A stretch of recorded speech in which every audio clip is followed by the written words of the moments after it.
lose, I got something to prove. I gotta take what I hate and finally make a move. I think of you and all the shit you don't do. Well, I'ma make hella sure that I don't become you. I have no regrets, yeah, held tight up my chest. I'll never forget what it's like to be in debt. Been stabbed in the back bed, I'll show you what happens. Pass me the mic and I'll show you with action. I feel this pain, you already know. Turn that to gains, let my money show. I've got these things that I can't let go. Watch me turn this life into something that you can never. Hasil Timnas Indonesia vs Laos di Piala ASEAN Mitsubishi Electric Cup 2024. Marcelino Ferdinand di kartu merah, Garuda dipaksa imbang 3-3. Shin Tae-yong kesal dan malu Timnas Indonesia ditahan imbang Laos di Piala AFF 2024. Begini katanya,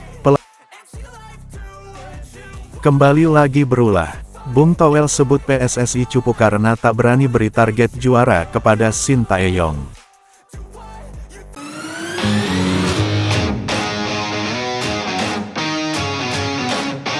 Sebelum kita lanjut ke berita terlengkapnya, alangkah mulianya bagi kalian untuk tekan tombol like dan yang belum subscribe tolong subscribe channel ini. Hasil Timnas Indonesia vs Laos di Piala ASEAN Mitsubishi Electric Cup 2024. Marcelino Ferdinand di kartu merah, Garuda dipaksa imbang 3-3. Tim nasional Indonesia harus puas mengakhiri laga melawan Laos dengan hasil imbang 3-3, pada Kamis tanggal 12 Desember tahun 2024 malam WIB. Pertemuan di matchday kedua grup B Piala ASEAN Mitsubishi Electric Cup 2024 itu sama kuat setelah kedua tim tampil beringas di sepanjang pertandingan. Bermain di Stadion Manahan, Solo, Timnas Indonesia dan Laos menampilkan permainan yang saling menyerang. Balas-balasan gol pun tercipta dan skor 3-3 menjadi hasil akhir dari pertandingan sengit tersebut. Timnas Indonesia sendiri bermain dengan 10 pemain sejak menit 69 karena Marcelino Ferdinand terkena kartu merah. Tanpa adanya Marcelino, Garuda pun kesulitan untuk mencetak banyak gol tambahan. Babak pertama, Laos menjadi tim yang unggul lebih dulu gara-gara gol Pou Somboun Panyafong di menit ke-9. Pou Somboun Panyafong sukses memanfaatkan kesalahan lini belakang Garuda yang begitu rapuh. Menariknya, Kadek Arel dengan cepat membalas gol Laos tersebut dan membuat skor sama kuat 1-1 lagi di menit 11. Namun, Laos lagi-lagi mampu mengeksploitasi buruknya pertahanan Timnas Indonesia. Pada menit ke-13, Patana Pomatep sukses mencetak gol dan membuat Laos unggul untuk yang kedua kalinya. Skor 1-2 itu cukup lama bertahan hingga akhirnya berubah lagi pada menit 18. Pada menit 18, Muhammad Ferrari berhasil meneruskan lemparan jarak jauh Pratama Arhan dan gol pun tercipta. Wasit sempat mengecek lewat VAR apakah ada pelanggaran yang terjadi dalam proses gol tersebut. Namun, gol Ferrari nyatanya sah dan Timnas Indonesia sukses membuat skor kembali imbang menjadi 2-2. Skor tersebut bertahan hingga babak pertama berakhir. Babak kedua, memasuki babak kedua, Timnas Indonesia mencoba terus menekan. Sayangnya, Garuda justru harus bermain dengan 10 pemain karena Marcelino terkena kartu kuning kedua usai menekel pemain Laos dengan keras. Menariknya, meski dengan 10 pemain, Timnas Indonesia tetap bisa mencetak gol pada menit 72.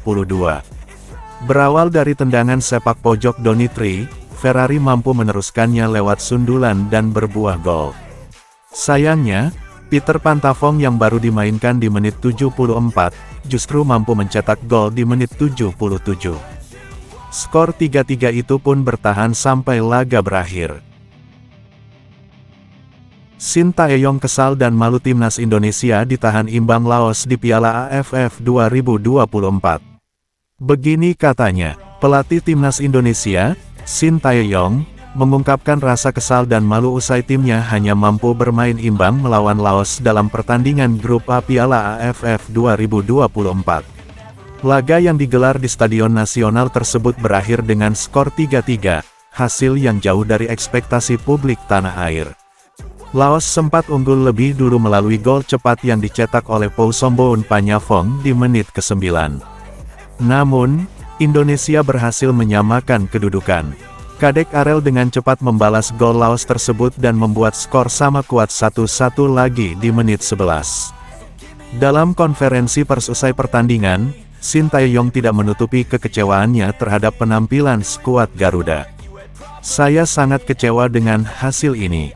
Kami kehilangan fokus dan bermain tidak sesuai dengan strategi yang telah disiapkan. Hasil ini memalukan, terutama mengingat kami adalah tim yang lebih diunggulkan," ujar Shin Tae-yong. Pelatih asal Korea Selatan tersebut juga menyoroti performa beberapa pemain yang dinilai tampil di bawah standar. Ia menegaskan bahwa tim harus segera memperbaiki diri untuk menghadapi laga berikutnya melawan lawan yang lebih berat. "Kami tidak boleh mengulangi kesalahan seperti ini. Jika tidak, kami akan kesulitan melangkah lebih jauh di turnamen ini," tambahnya. Hasil imbang ini membuat peluang Indonesia untuk lolos ke babak semifinal menjadi lebih sulit. Dengan 1 kemenangan dan 1 hasil imbang, timnas harus memetik kemenangan di laga-laga selanjutnya untuk mengamankan tiket ke fase gugur. Sementara itu, hasil ini disambut euforia oleh Laos, yang berhasil mencuri poin dari salah satu tim unggulan di grup. Pelatih Laos menyebut hasil ini sebagai pencapaian besar bagi timnya. "Kami tahu Indonesia tim kuat, tetapi anak-anak bermain dengan semangat tinggi dan fokus penuh. Hasil ini menjadi motivasi besar bagi kami," ujarnya. Pertandingan selanjutnya akan menjadi ujian berat bagi Shin Tae-yong dan timnas Indonesia untuk membuktikan kapasitas mereka sebagai salah satu kandidat juara.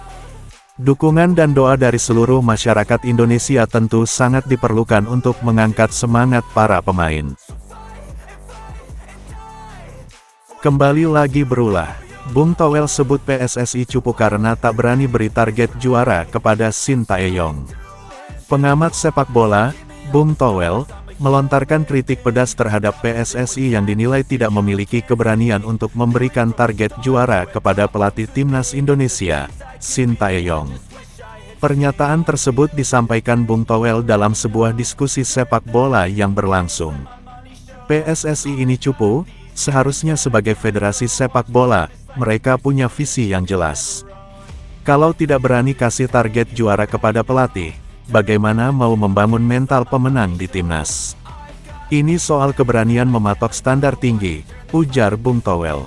Bung Toel menilai, PSSI seharusnya menaruh kepercayaan penuh kepada Shin Tae-yong yang memiliki rekam jejak baik sebagai pelatih kelas dunia. Ia menyebut, dengan pengalaman Shin Tae-yong membawa Korea Selatan ke Piala Dunia 2018, target juara di level regional seperti Piala AFF semestinya menjadi hal yang realistis. Shin Tae-yong itu pelatih dengan kualitas internasional. Kalau PSSI hanya memberikan target lolos semifinal, atau target yang tidak jelas, itu sama saja menurunkan ekspektasi publik. Bagaimana mau mencetak sejarah kalau target saja setengah-setengah? Tambahnya, kritik ini muncul di tengah sorotan publik terhadap performa timnas Indonesia di berbagai ajang, termasuk Piala AFF yang akan datang. Bung Toel juga menegaskan, mentalitas juara harus dimulai dari manajemen dan federasi. Hingga saat ini, PSSI belum memberikan pernyataan resmi terkait kritik yang disampaikan Bung Toel. Namun, isu target untuk timnas Indonesia di bawah asuhan Shin Tae-yong terus menjadi perbincangan hangat di kalangan penggemar sepak bola tanah air. Sebagai pelatih, Shin Tae-yong telah membawa perubahan signifikan dalam permainan timnas Indonesia, termasuk pembinaan pemain muda. Namun, publik kini menanti hasil nyata berupa trofi untuk membuktikan progres tersebut. Apakah kritik Bung Toel akan menjadi momentum bagi PSSI untuk memperbaiki strategi mereka? Hanya waktu yang bisa menjawab.